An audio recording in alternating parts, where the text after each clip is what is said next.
Thank you, Mr. Speaker. Mr. Speaker,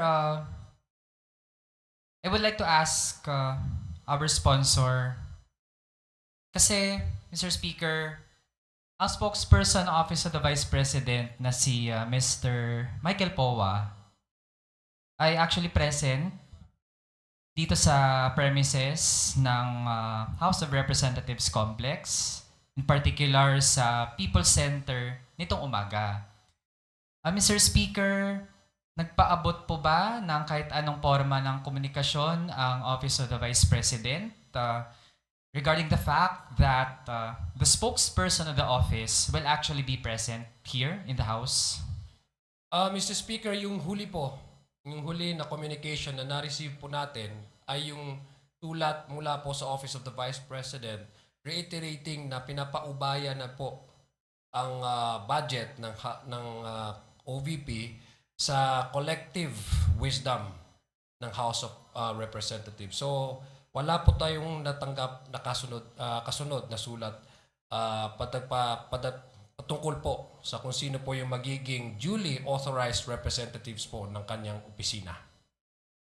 Ibig sabihin, Mr. Speaker, kahit na nandito na sa House of Representatives ang spokesperson ng Office of the Vice President ay wala pong intensyon ang OVP na ipadala siya dito para i-assist ang sponsor ng OVP budget sa pagsagot sana sa mga tanong regarding the budget performance and the proposed budget of the OVP. Tama po ba iyon? Tama po, dahil ulitin ko po, ang pinakahuli na communication or sulat na natanggap po natin mula sa Office of the Vice President ay noong September 11, 2024. Ito po ay response doon sa paghihingi natin na kung maaari ay magkaroon ng separate briefing ang sponsor at ng kanyang opisina nang sa ganon ay mas mapadali po bilang sponsor ang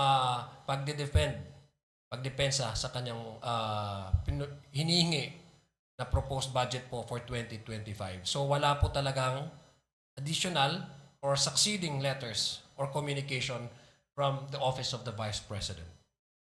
Kung ganun pala, Mr. Speaker, ang pakiramdam po natin dito sa Kamara, so near yet so far.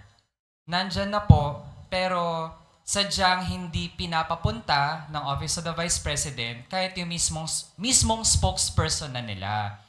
Kaya Mr. Speaker, with that, I will not ask further questions sa ating sponsor, pero gusto na lang nating banggitin, Mr. Speaker, so far ang record ng Office of the Vice President.